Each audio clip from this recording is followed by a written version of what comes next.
And we are live. Dawn here with Romance Happy Hour. I am here with Dylann Crush, Seana Kelly, and CR Grissom. Hi, ladies. How are you today? Doing okay. Good, thank you. Good. Dylann, what have you been working on? You've got some announcements. I do. Yeah, I announced today that I signed another deal with Berkeley. So I have a new cowboy series coming up. They're Cowboys in Paradise. They're going to be beach bound. So I don't have a publishing date for the first one, but it will probably be sometime like late next summer, end of next summer, or into the fall at some point. So yay. That's big news. That is big news. That's awesome. So I'm going to start working on that. What else? So what have you been working on recently? Beyond that, I've got a short story. I've got a new indie series. It's coming out this summer or into the fall. I haven't got the dates nailed down on that yet, but the prequel short story will be in a Summer Love anthology that Piper Rain and some other authors are putting on, and that's for charity, and that comes out June 1st. So I'm working on that. And then my next cowboy book, the last book in the Tying the Knot in Texas series, Crazy About a Cowboy, comes out May 25th. So yeah, I've got a lot coming up. Yeah, you do. Awesome. Yep. Yeah. Oh, and then can I tell you real quick what I'm doing next Tuesday? I don't think you even know about this yet, Dawn. Well, that's because you don't tell me anything anymore. You always spill my secrets. Like you are constantly telling me secrets before I have a chance to. Can I just say though that I have literally been sitting here cataloging in my mind as you're talking. Like, did I say that? Yes. No, I didn't. Okay, good. Did I say that? Yes. No, I didn't. Okay, good. So I think I've done pretty good according to what so good. That's I right. knew from what you were saying just now. I'm teasing you. No, Tuesday night, though, I am going to be interviewing Abby Jimenez, whose book just came out. I actually have it because I was reading it. I got an ARC, Life's Too Short. So I don't know if you guys have read her yet. I have to pull my electric bill out because that's what I was using as a bookmark. But I was asked to interview her.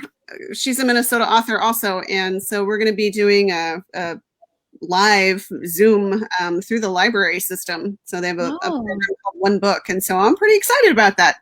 That's fun. Yeah.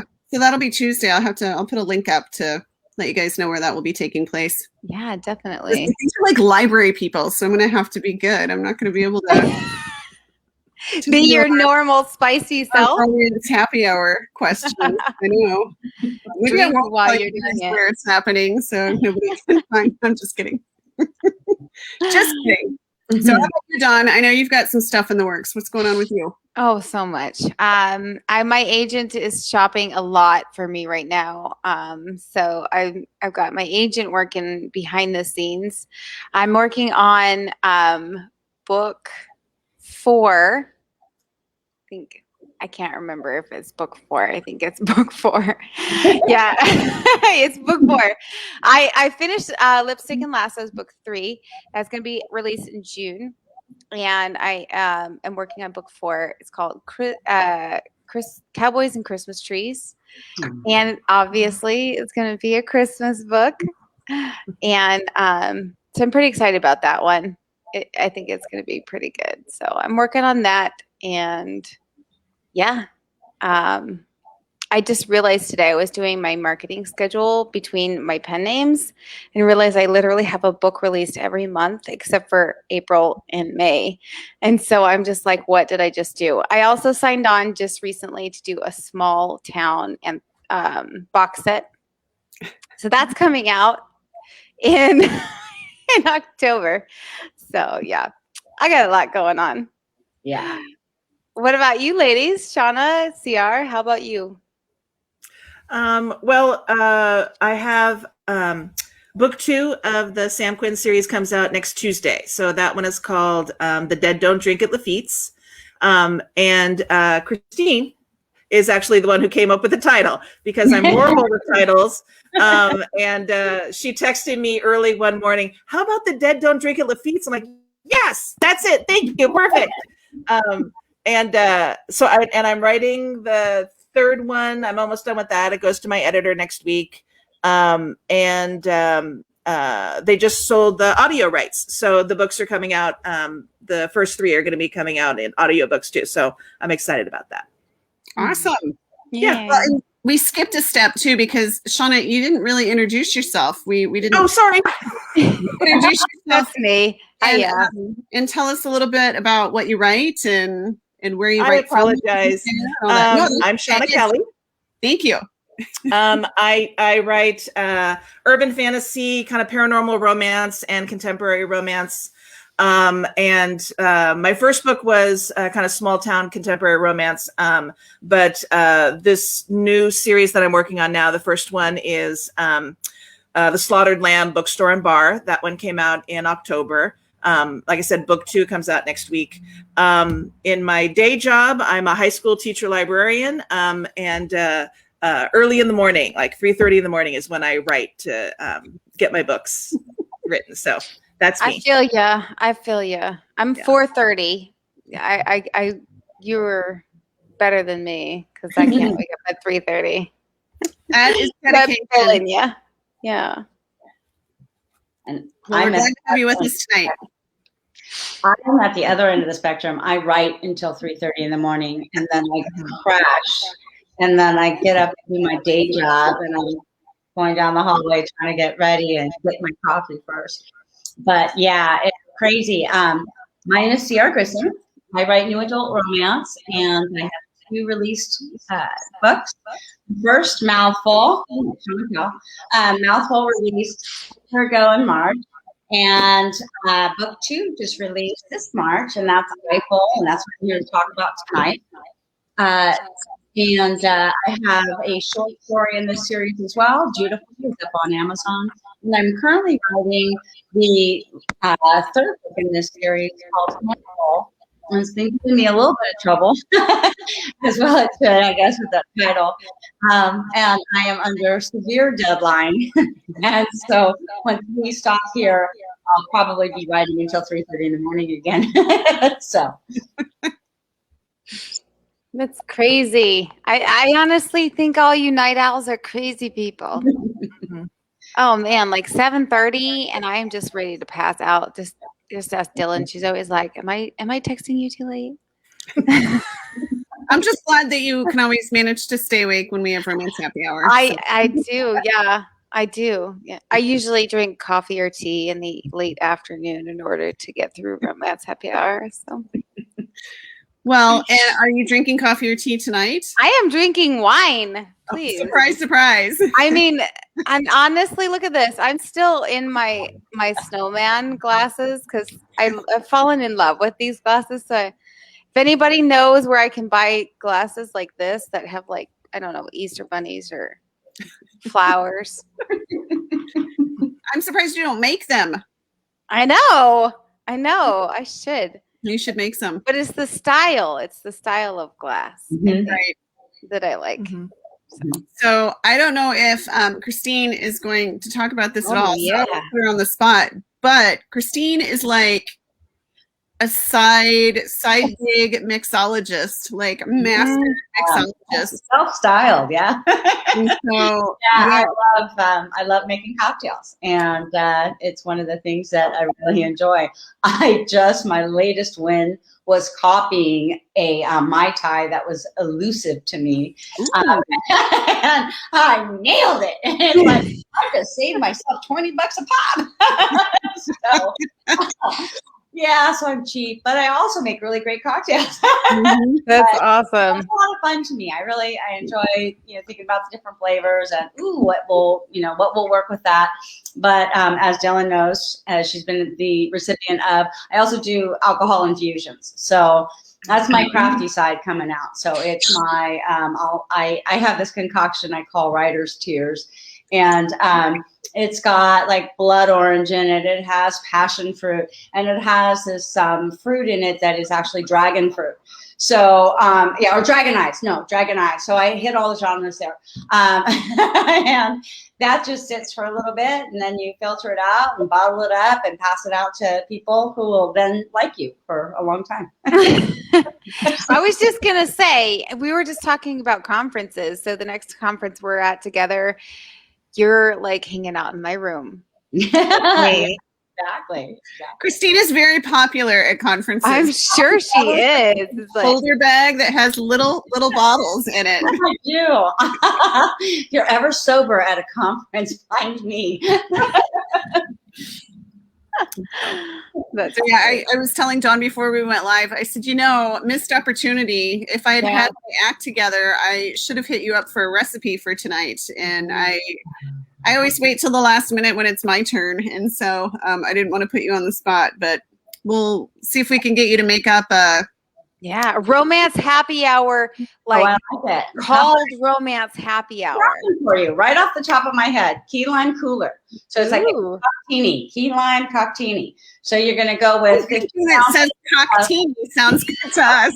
So it's like a martini, but not really. So it's a cocktaini. So you get 15 ounces of limeade.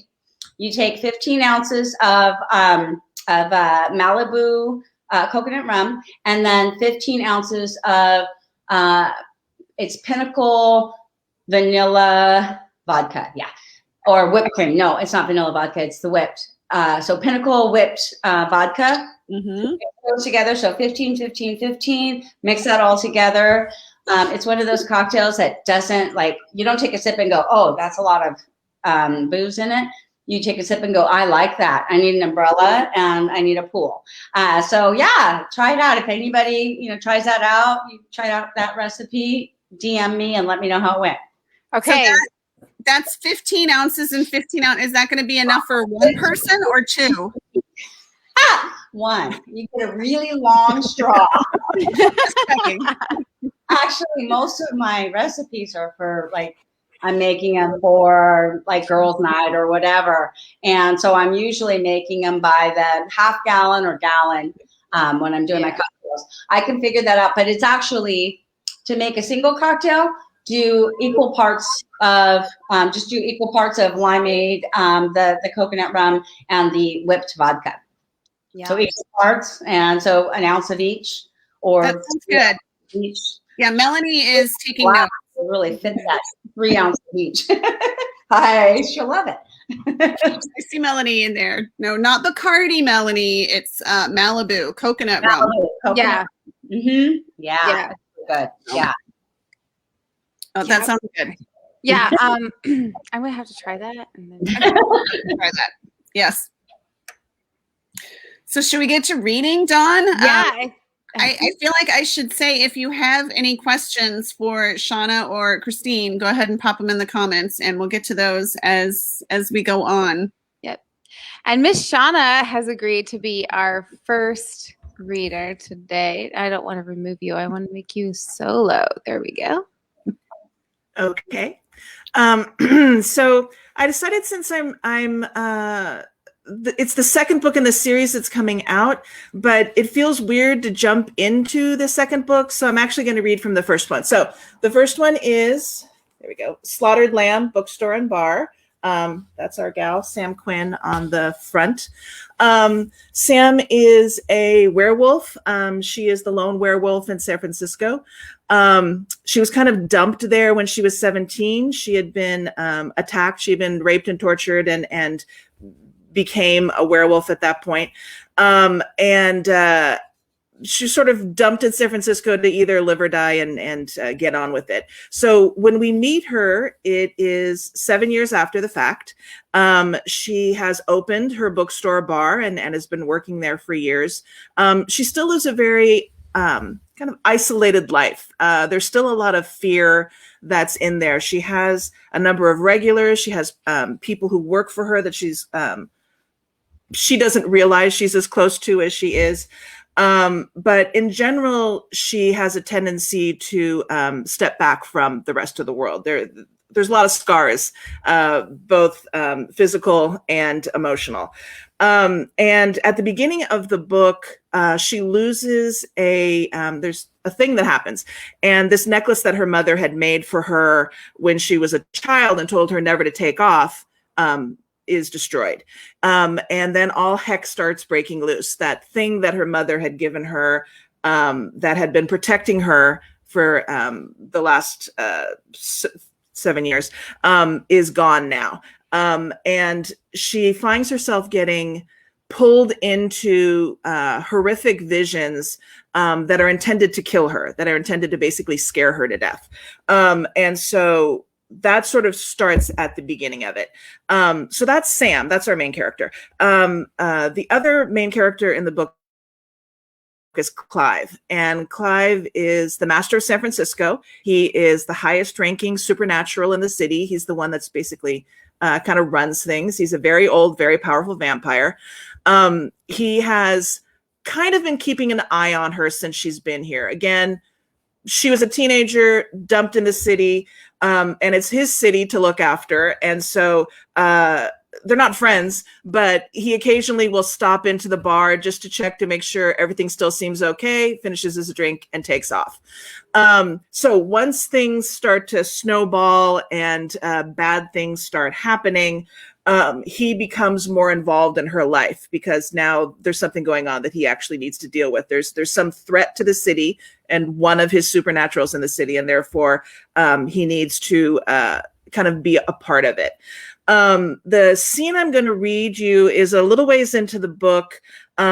Sam is trying to figure out basically who's behind what's going on. And she is taken to the Tonga Room, which if you've never been there, it's fabulous. It's like a little tiki bar in the basement of the Fairmont Hotel in San Francisco. And she meets a succubus, and the succubus says basically she has no idea what's going on. Sorry, can't help. But before Sam leaves, she slips her a little note that says, come back at 2 and come alone. Which, you know, seems like a dangerous thing to do, except Sam is getting attacked when she's in her own home. So she's not safe. Her mind is no longer as safe.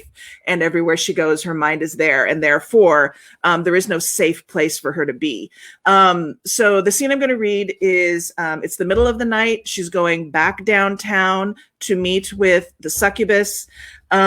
She is walking as soon as she leaves. She gets very cold as soon as she leaves the bookstore bar, but it's San Francisco, and her bar is right next to the ocean. Like the ocean waves slap up against the window of her bar. So the fact that it's cold isn't that unusual. The fact that she keeps getting colder and colder as she's walking is what's unusual.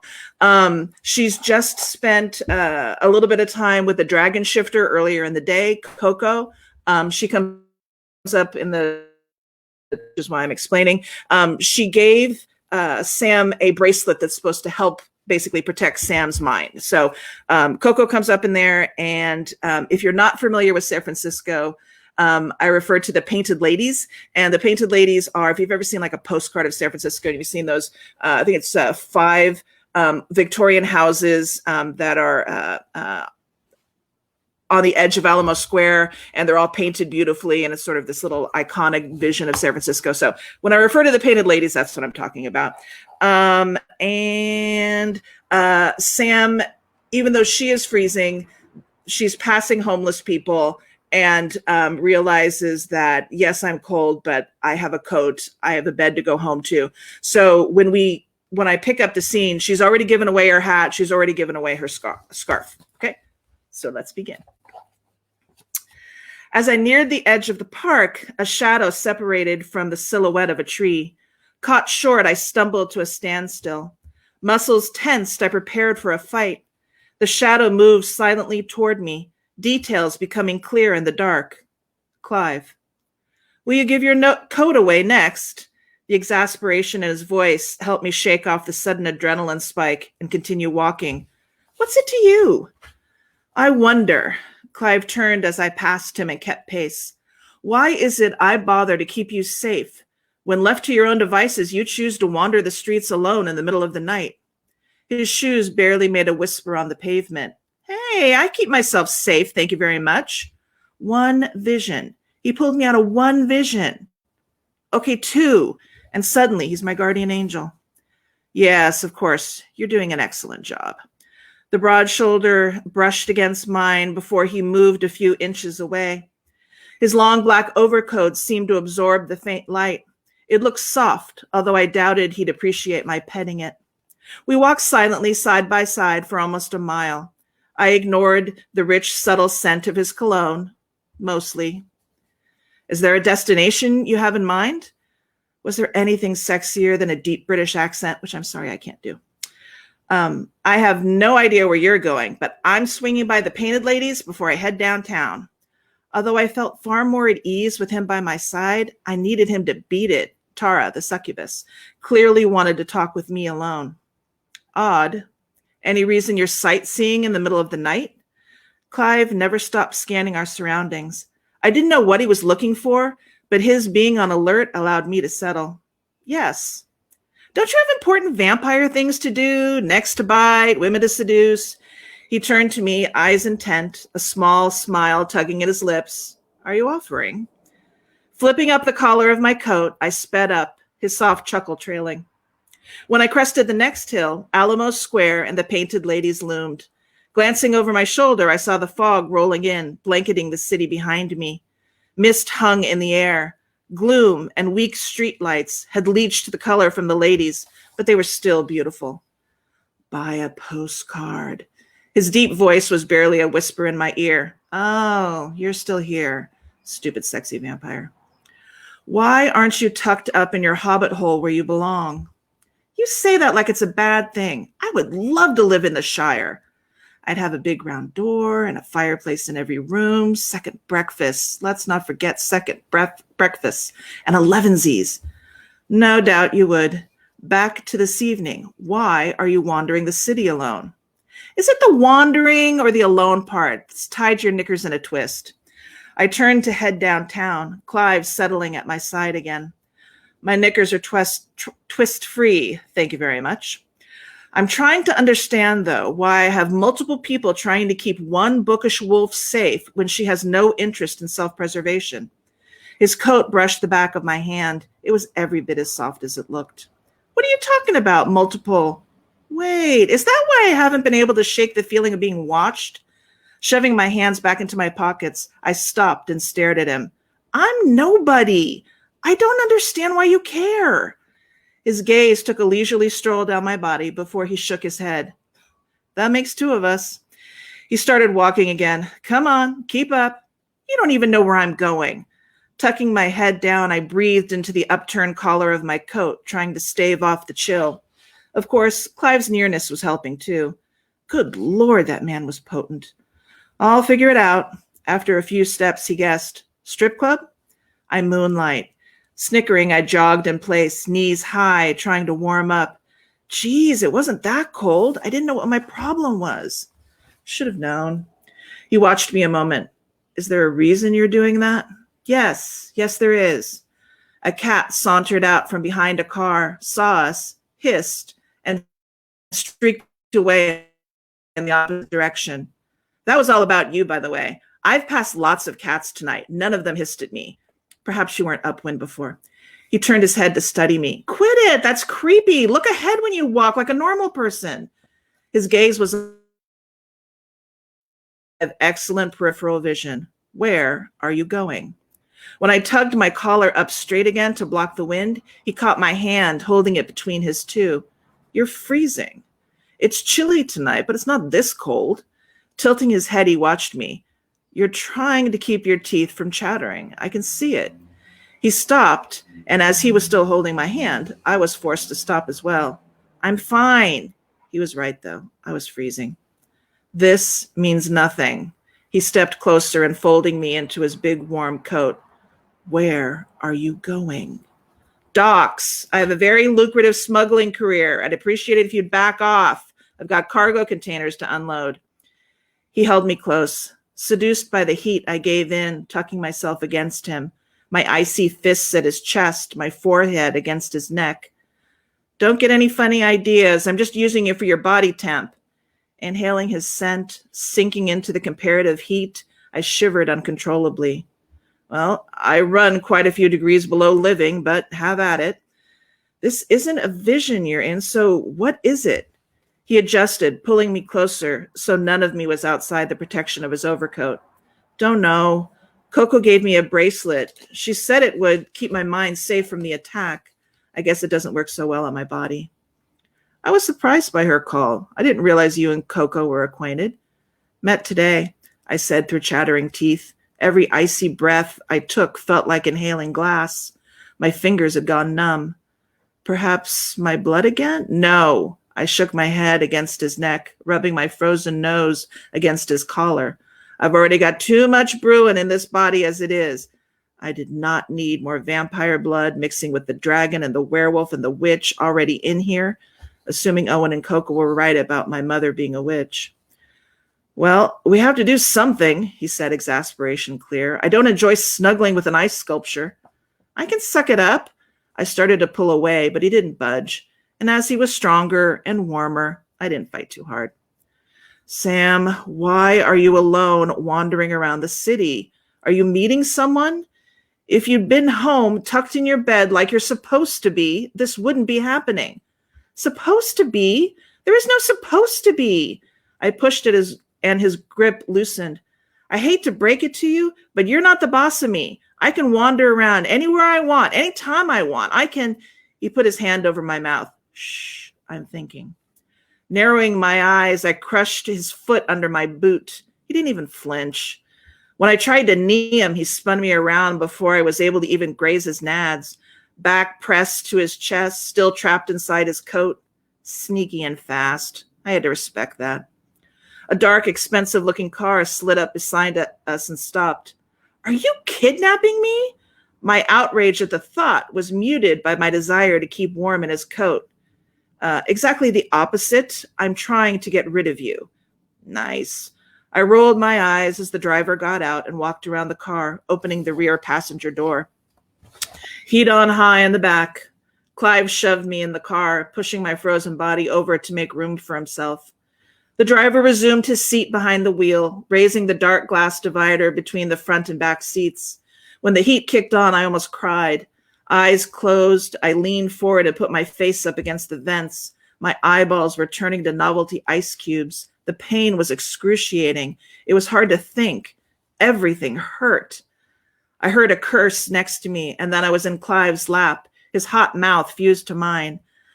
I had a moment to wonder if I was hallucinating before I tasted blood in my mouth, that and Clive's tongue. I assumed it was Clive's, but as my eyelids were frozen shut, I couldn't exactly check. Come on, Sam, swallow. So many dirty jokes came to mind. Unfortunately, my larynx was frozen solid. And then he was kissing me again, and blood filled my mouth. I tried to swallow, but I couldn't get my throat to cooperate. I felt a quick, sharp nick on the top of my tongue, and then the great thaw began. I was able to swallow and breathe, think. Almost immediately, I tapped Clive's shoulder to let him know he could stop. Almost. I think it might have tipped my cards when I started kissing him back. A moment later, I found myself on the other side of the back seat, Clive studying me, assessing. Are you all right now? I cleared my throat. Mostly. Thanks for that. Leaning back, he shook his head. You're welcome. That's the end of that scene.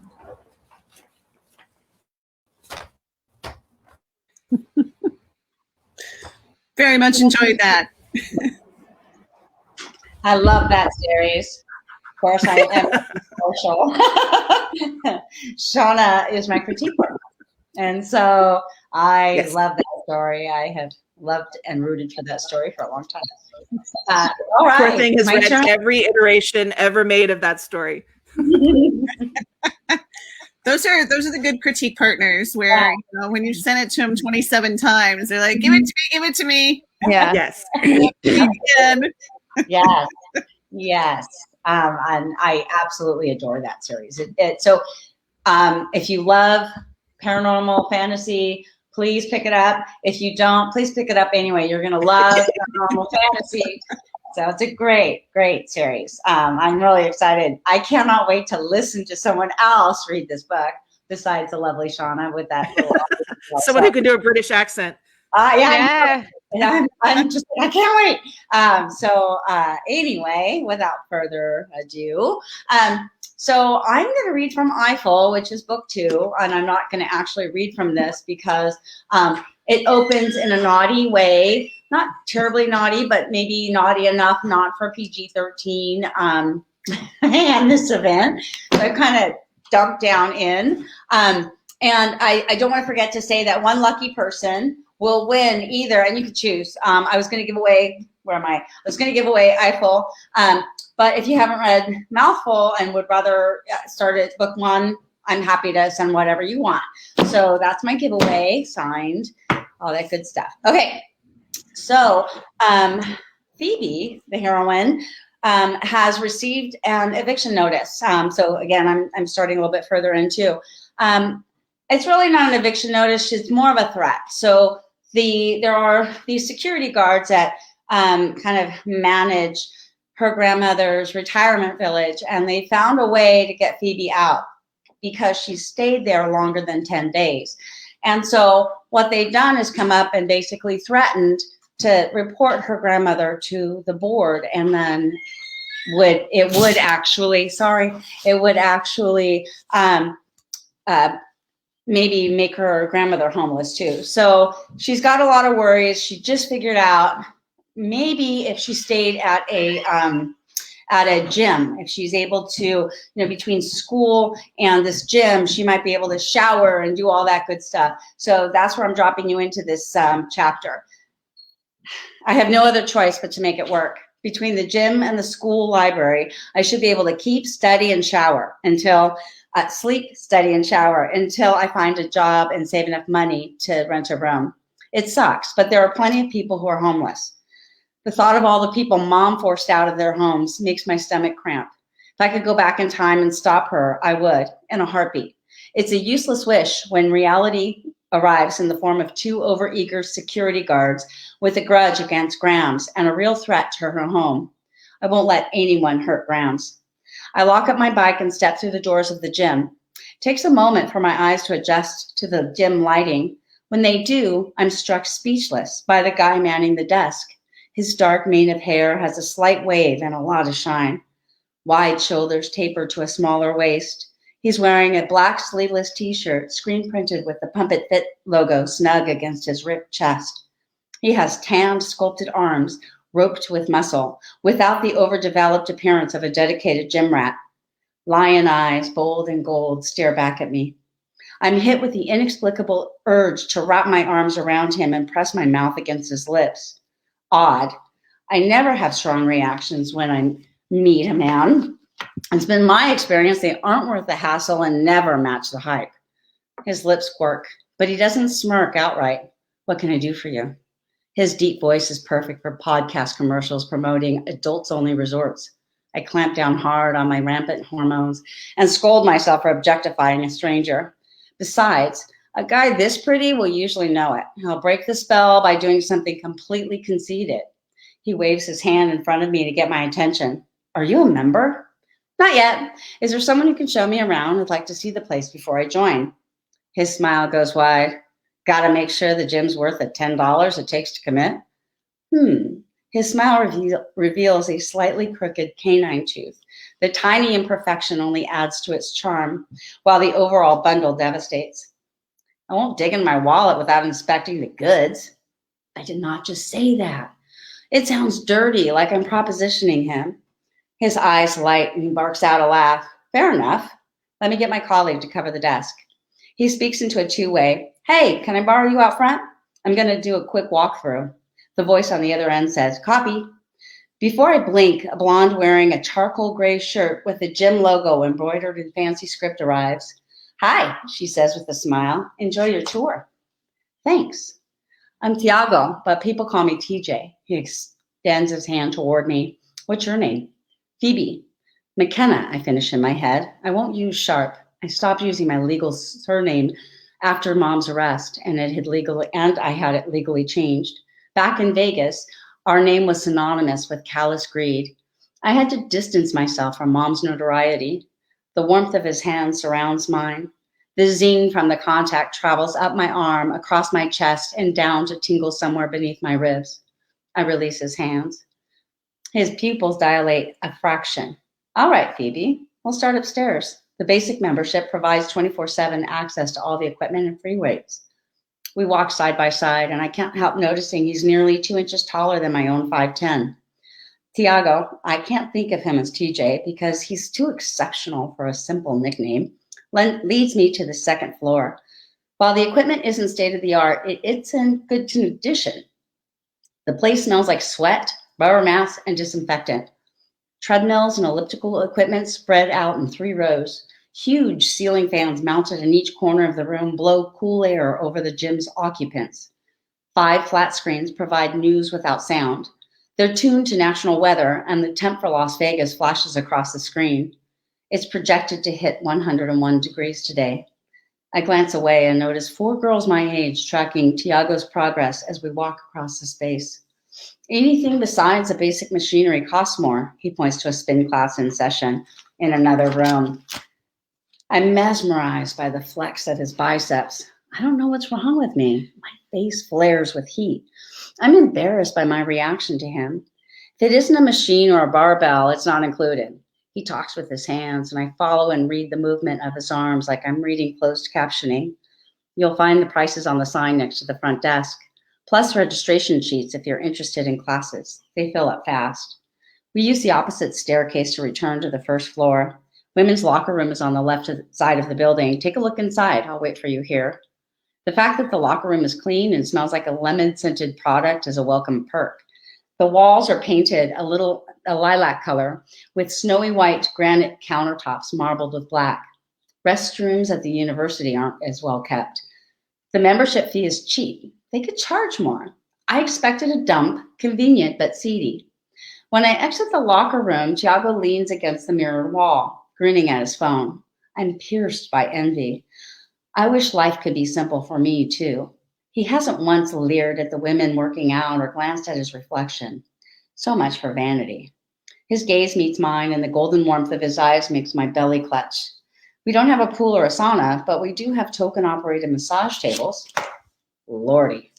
He leads me to an area behind the front desk. 4 tables along with another 3 treadmills are located in the small section. Anyone using the equipment can watch the check-in counter. These must be popular when Tiago's manning the desk. Have you ever tried hydro massage? Not unless a flexible, pulsing shower head counts. Not yet. Climb on. I'll pay for your first time. Huh? A massage. He's not my first drop-dead gorgeous guy. This is the first time I've reacted to any dude this way. It must have something to do with the fact that I'm hours from being homeless. It'll feel good, I promise. Tiago's voice makes me cave. Dangerous. I might be inclined to do anything while under its thrall. He plunks 2 tokens in the machine and walks me through the setup. The jets work under the padding and clothes stay on. My eyes drift closed as the jets work their way up my body. I may never move off this thing. I moan. I can't help myself. This feels so good. Tiago snickers at my reaction, but I'm too comfy to care. When the machine stops, I groan, but I know I'll be back, and I smile for the first time all day. First time for you, he asks. Yes, but it won't be my last. One side of his mouth lifts. We aim to please. Sorry. Here we go. I force myself off the table. Talk to me about long-term locker rentals. Well, you can't use them to store drugs, he grins. That goes without saying, but I meant price, privacy, and security. The gym keeps a master for all the lockers, but will only use it if drugs are suspected or if you default in your rental fees. Second rule, you can't use them to store everything you own. The gym's not a hotel, despite what people suggest on review. Anyone caught using the gym like their home away from home risks membership cancellation. There's no reason I can't leave the bulk of my things with Grams. This means I'll be going back to pick up fresh clothes often. What's with the warning? I'm a student at Fortis, not a transient. I say it often enough, maybe someday it'll be true. He nods. No particular reason, but I have to explain the rules to anyone considering the rental. We're both gladiators. First year for you? He's at my school? How do I miss him? Yes, but it's my second year of college. I transferred from University of the Desert Oasis. We're both sophomores, he grins. You went to Holy Roller U? I wrinkle my nose at the nickname. Years ago, the university's basketball team went to the NC2A finals, a Cinderella team with Final Four dreams. During an interview, the head coach told the reporter, each game we roll the dice and play for paradise. But people misquoted the line and chanted, pray for paradise instead. Fans of opposing teams called us the Holy Rollers because Las Vegas is synonymous with dice and games of chance. The nickname stuck. It did. It stuck somewhere. I ignore his dig at my old school. This is a decent gym, spotlessly clean with reasonable rates. What's the catch? Huge ghost population. What? We get a lot of people who sign up, create the auto payment, and never step foot inside the gym again. We have a couple thousand members on the books, but a small fraction of them actually use it. How do I sign up? Follow me. The 4 girls from upstairs slink toward treadmills behind the desk. With only 3 machines, the redhead gets left in the dust when the blonde beats her to the last open spot. The redhead is forced to jump on a vacant hydro massage table. They openly stare at Tiago in the mirror. When we arrive at the front desk, I hand him my debit card to run through the monthly auto payment for membership and long-term locker lease. This gym may be the only thing preventing me from sleeping on sidewalks. Despite what Tiago said about treating the place like a hotel, I'll be careful. I won't get caught. While Tiago prints a receipt for me, my gaze meets one of the girls walking the treadmill. She levels a death stare at me like I've wandered onto her private Serengeti and swished my tail at the alpha lion. Her message is clear. This pride is full. Go find another watering hole. Tiago passes me the agreement and I stuff the copy into my backpack. You're clear to start using the gym right away. Need anything else? All 3 girls behind the counter glare at me in the mirror while maintaining a pace guaranteed not to make their makeup run. No thanks. Your pride might rip my head off if I take up more of your time. His expression turns puzzled. What? I lean over the counter. The treadmill trio behind you have been staring holes into me. If I take you away from the den, it might provoke an attack. He glances over his shoulder, triggering a round of smiles from the girls. He looks back at me, and their smiles disappear. I can't stop the snicker at their territorial behavior. The females hunt, and I have 0 interest in being their next meal. Here we go.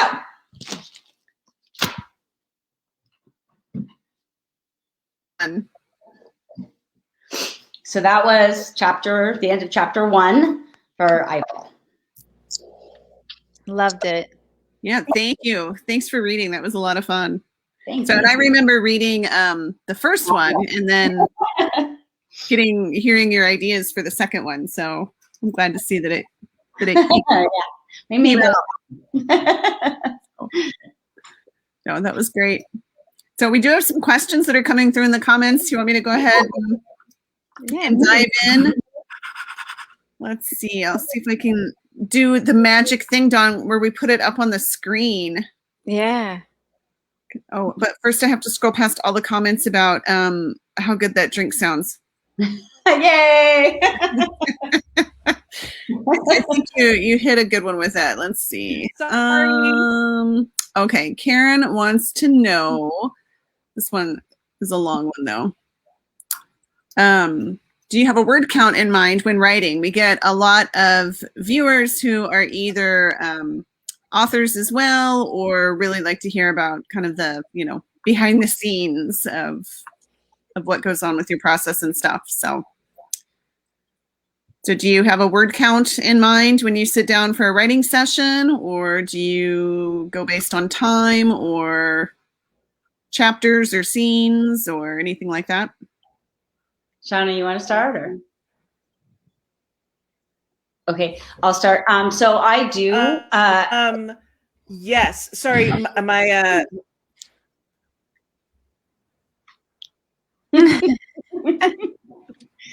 So are you good, or are you gonna? Okay, so I'll answer first then. So with me, I have absolute word count goals in mind every single time because, like for example, I may be a little late with my 3rd book, and my hero Everest was giving me a little trouble, and so so now because I threw away a lot, and then now I got to rewrite that. I have absolute word goals. So tonight, after we get off this call or this little funness that we're doing right now, it'll be 2254. So 2,254. Whether that happens at 2 a.m., whether I hit that, word count goal at 10 p.m., which won't happen. It'll be like 2 a.m., 3:30. But I absolutely have goals, and because I have to hit a certain word count because my publisher wants a certain word count on the book. Yeah. What about you, Shauna? So my internet went down, so I didn't get to say that Chris's books are amazing if you're looking charming characters and super funny laugh out loud scenes.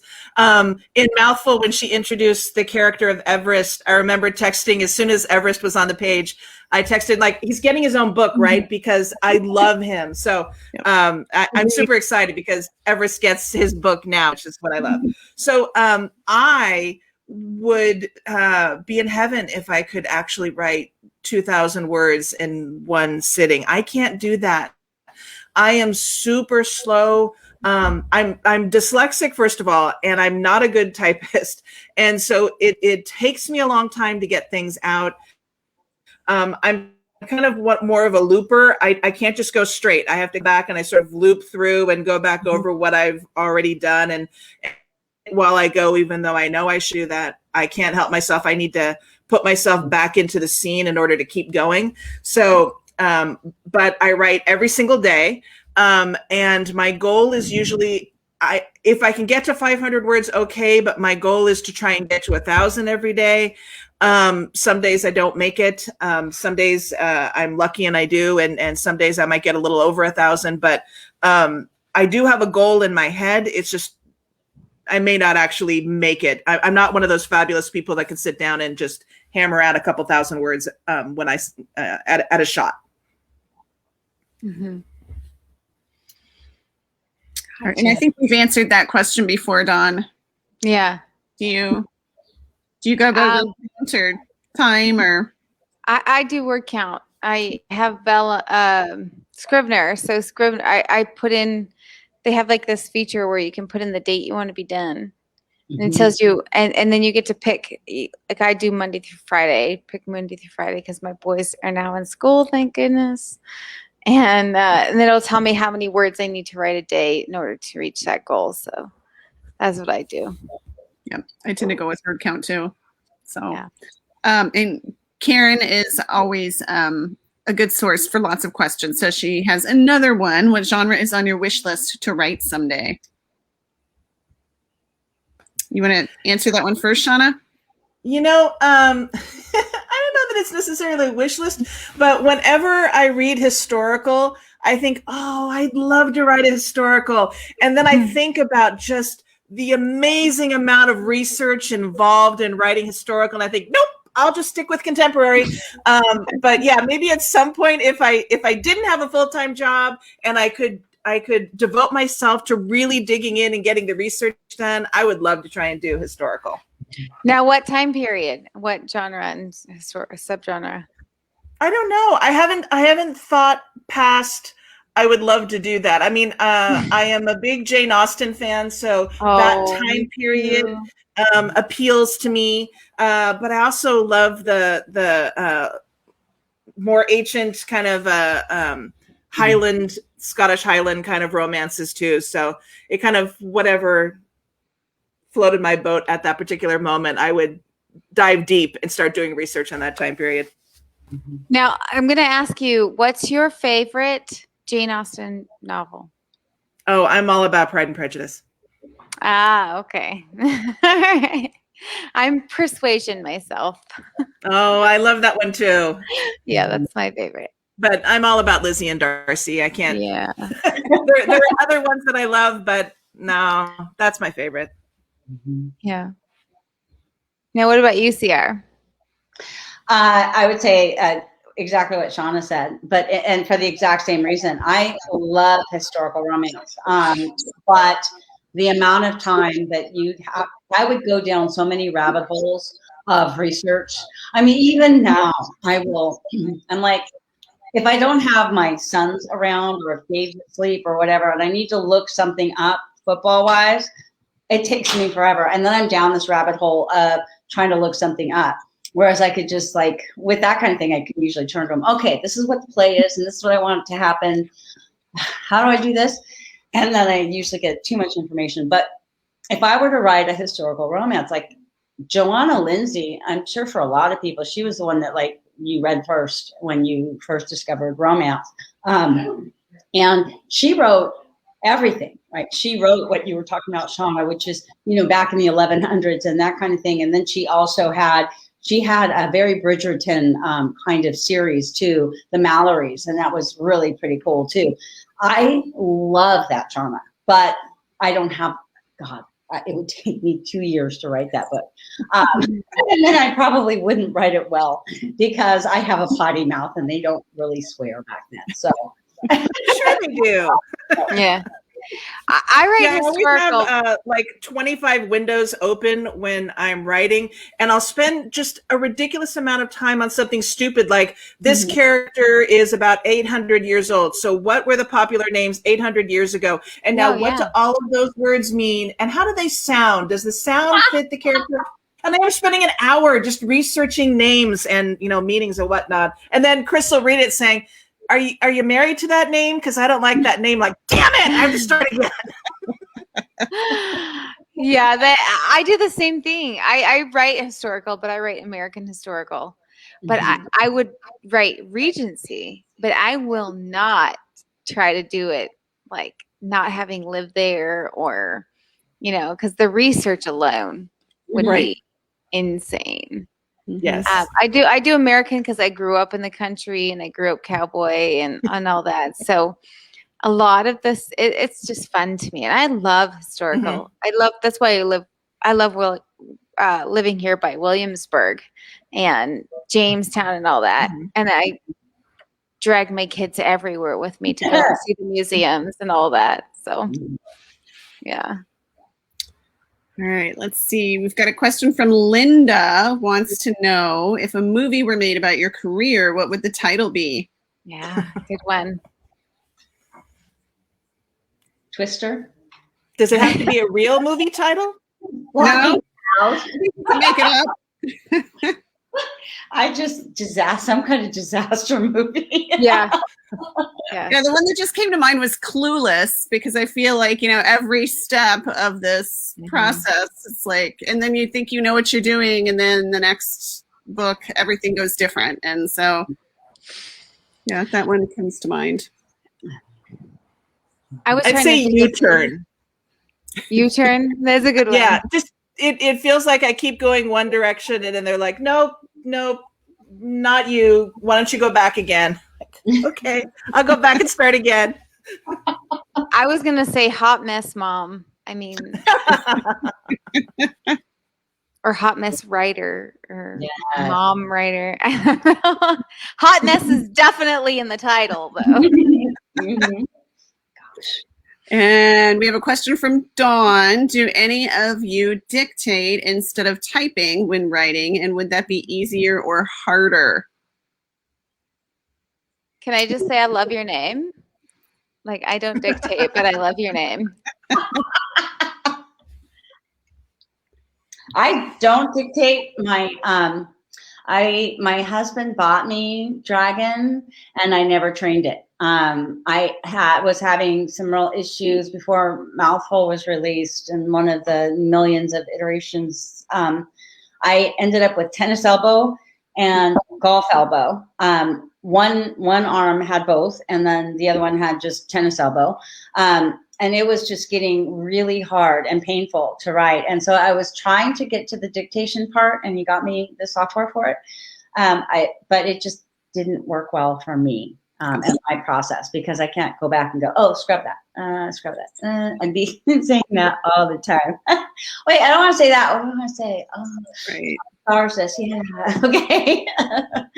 So yeah, exactly. I have the same problem, and it's that same sort of looping thing where it takes me a while to come up with a sentence, and then I may move on to the next sentence and realize, oh no, I didn't like that. No, I have to rephrase that. So I can't move in a straight linear fashion. So dictation software doesn't work for me. Yeah. Oh God, no, because it would just be a hot mess. What you said. It really would be.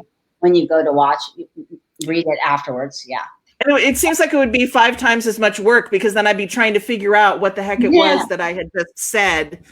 And I'd rather have silence in my head. Erase it. No, because I don't want to read that. I really don't like that from 10 seconds ago. Take it away. So you two are critique partners. Do you live in the same town? We do. Are you in the same chapter? Is that how you found each other? Yeah. No. Go ahead, tell us. You can, I think. Oh, tell us your meet cute. So Christine's husband was my principal. Oh. And I actually wrote the first iteration of Slaughtered Lamb about 13 years ago. And I wasn't sure what to do with it. And I didn't really, I'd heard about RWA, and I think I went to one conference, but I wasn't quite sure how all of it worked. And my husband, who's friends with her husband, said, oh, you know what? His name, his wife is likes writing too, and maybe you guys should get together and talk about books. And so I knew her from parties, but we didn't actually sit down and start talking until she was kind enough to read the very first version of the book, and then we started talking about writing a lot. So it's been a while. I have. You guys kind of had like a blind date set up by your husbands. Yeah. We did. The way my husband explained it was, honey, you got to help her out, or else she's probably going to put a fork through her husband's eye. It's hard to have your husband be your to give you critique on your work without wanting to stab him. Yeah. So he's like, let's save Greg. Now I see date still in your window there, Shauna. So I'm assuming you're on the East Coast or West Coast, right? You don't have to we're in tell us California. where you are. Okay, California. Are you in San Francisco? We're in South that area. Yeah. Okay. We're in the Bay Area, yes. Yeah. Oh, okay. All right. I might have to talk to me after. Okay. Just remind me. I want to talk to you after, both of you. Sounds good. All right, let me see. I've got one more queued up here, and then I'll check and see if there are others down below. But Karen would like to know, what type of stories do you enjoy reading when you're not writing? Which is hardly ever, I think, between work and writing. And I have recently discovered audio. Well, I love paranormal urban fantasy. That's why I write it. Is I love reading it, and like I said before, I love historical. I don't read as much contemporary, which is kind of weird now that I'm thinking about it. Other than YA, because I'm a young adult teacher librarian, so I read a ton of YA, so that I can recommend books to my students. But probably paranormal urban fantasy is my favorite. Wouldn't it be great? I mean, I guess we do. I was just going to say, I answered my own question in my head, but I was going to say, wouldn't it be great if we all had a job where our job was to read books and recommend them? But then I thought, no, wait, that kind of is our job. How far did I get? No, you did good. Sorry. Okay. We heard you, Shauna. I think your sound might be messing with you. We heard you. How about you, Christine? I have just recently discovered audiobooks. Oh, audio, right. Yeah. But is there a certain genre or?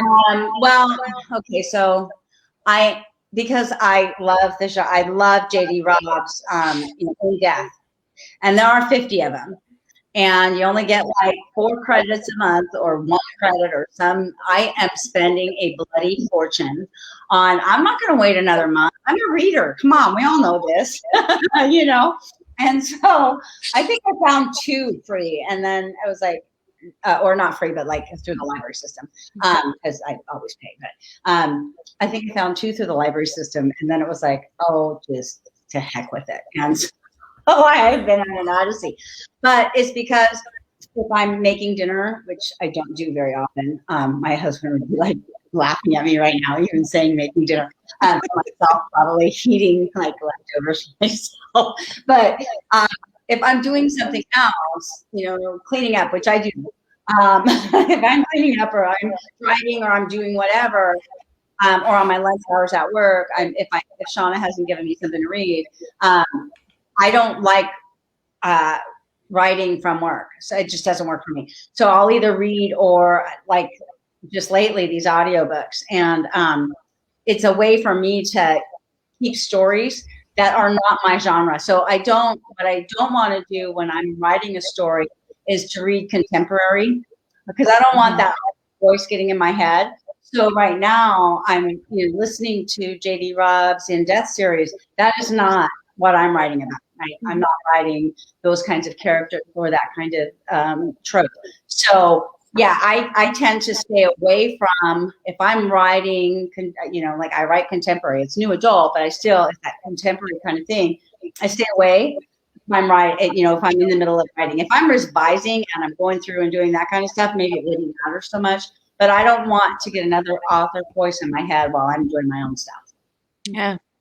I always read, and as I'm reading, I'm thinking, oh, I love this sentence. It's amazing. I can write a sentence that great. I should probably be back writing my own book. And then I end up working instead. Yeah, that's my problem. Well, and I think once you started writing a lot, the way that you read books changes. Because things that I never would have paid attention to before, and now it's like, ooh, that's his character arc, or there's a split infinitive there, or just little things that are constantly like hitting your head. So it's different to read as a writer than it was to read as a reader. I kind of miss that a little bit. Yeah. Well, RWA is contest is closed out for round 2, I think, but just I volunteered to judge for that, and I got 9 books for that. So those were things where it was like different authors that I probably wouldn't have picked up, and so sometimes it's that, and it's kind of fun to be able to read someone. There were several gems in my little pile, and I was really excited about that. And having those moments where you're like, wow, great job on that sentence, or great job on just creating that scene, like layering it in, and all of a sudden, pow, with that sentence or the emotion, and you're just like, oh, I've got to step up my game. Yeah. Well, I think we're close to time, Dawn, which we always seem to do. We're over time. Yeah. I was going to say, I see one more question. Are you guys up for one more question? Sure. All right. Last question. Linda wants to know, do you hear from readers much, and what kinds of things do they say? And I will just say that we love hearing from readers. So put that out there. If you haven't contacted your author friends lately, we love to hear from readers. We do so much. Absolutely. It makes us. I only had one person reach out to me. Oh, one? Yes. Okay, everybody go fill Christine's inbox. Yeah. I'm so happy.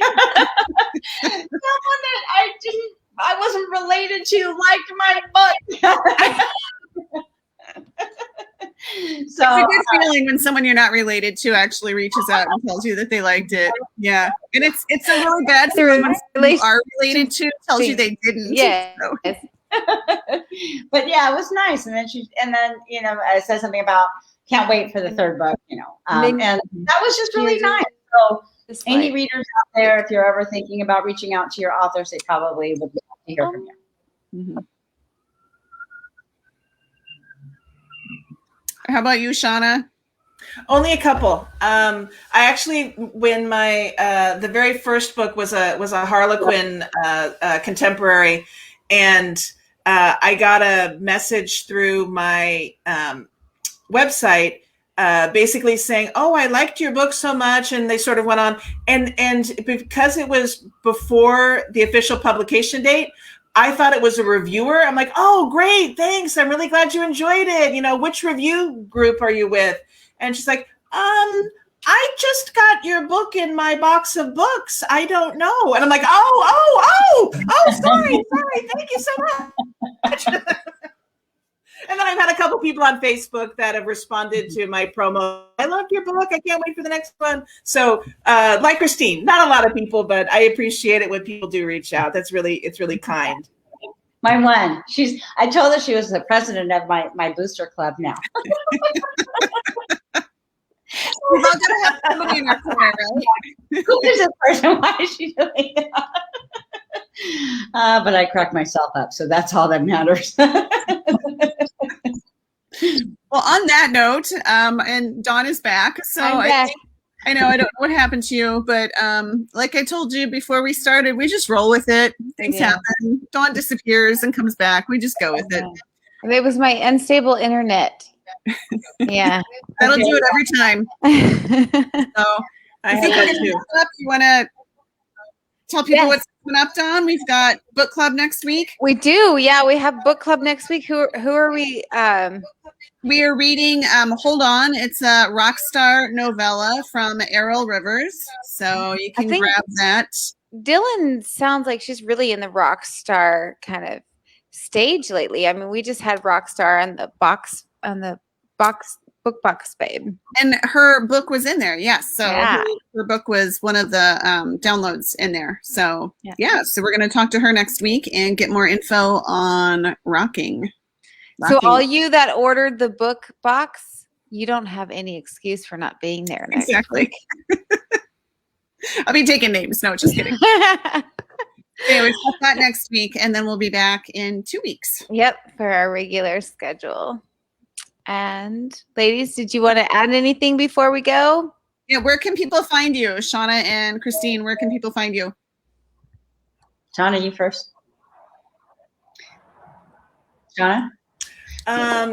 Well, my website. I'm also at Twitter, Seana Kelly RW, and I'm at Instagram and Facebook.